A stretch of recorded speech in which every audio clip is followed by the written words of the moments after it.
Hi,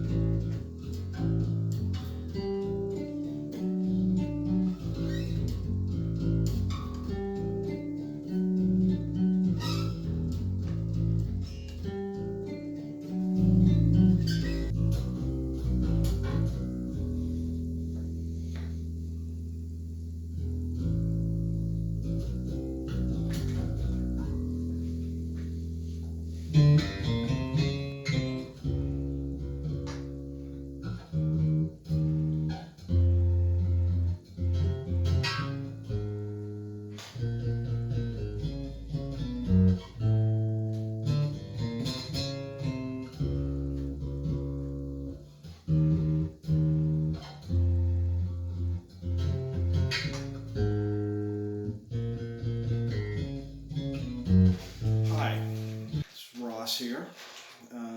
For those of you who have watched my videos in the past, it's all been scuba diving, but today I'm going to explore my other enjoyment, and that's playing music. I love playing bass guitar, and I've always wanted a Rick style bass, Rickenbacker 4001 or 4003, but couldn't afford it.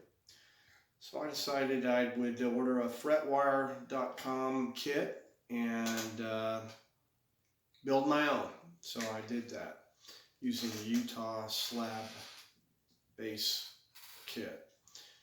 I'd like to shout out to Sam at Fretwire. They're very helpful.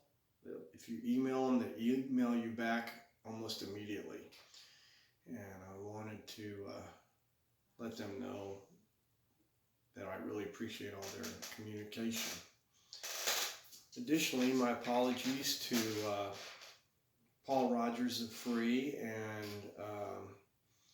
Lindsey Buckingham of Fleetwood Mac and Ian Anderson of Jethro Tull for butchering the bass lines of their songs. I didn't put that in there to bedazzle anybody with my brilliant bass style.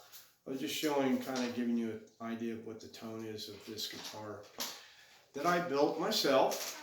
I cut it and painted it and wired it and adjusted the action, and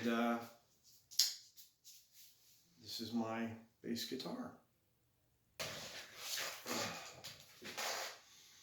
One last thing I'd like to say before I go into the how-to part of my video was this bass guitar plays every bit as good, and the action is every bit as flat, and I'm very pleased with the outcome of this bass and the kit. My dog is walking around behind me here, but just to let you know that these kits are incredible.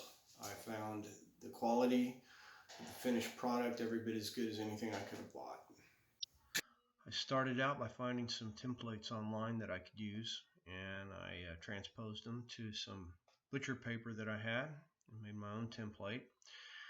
Then I went out and practiced on some wood I had in my garage, make sure I could cut the cutaways. And then I got my kit. It has everything you see here. Excellent. Put the template on the body of ash body and locked it into my Pegasus Works work table and started cutting off everything that didn't look like a Rickenbacker bass body. It came out pretty good. And then I had to start on the headstock. The headstock, none of the templates would fit, so I had to freehand it, and it came out all right. I had to be real careful with it.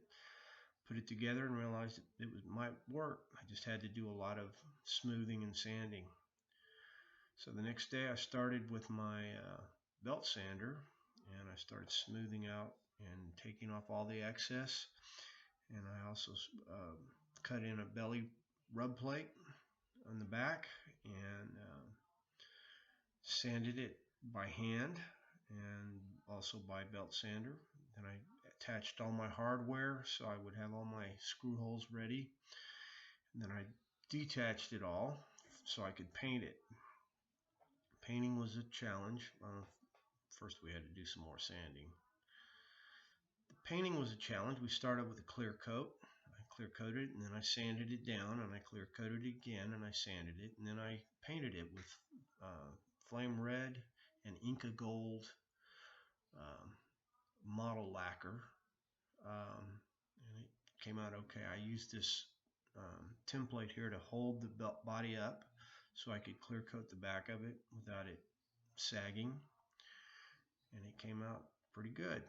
I also did the headstock after I masked the fretboard, and then I attached my hardware once everything dried up, and put it together to look at it and check it out. It looked pretty good, so I decided to continue on with the wiring.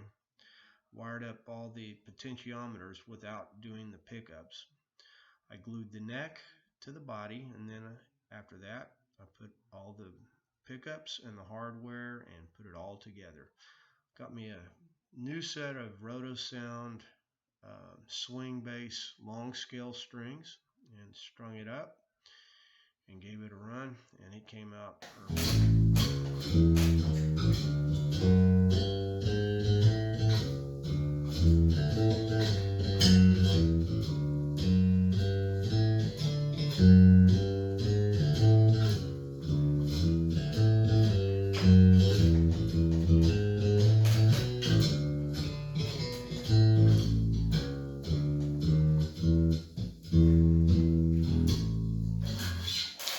I'd like to thank everybody for watching. I'd like to do a shout out to a couple of people.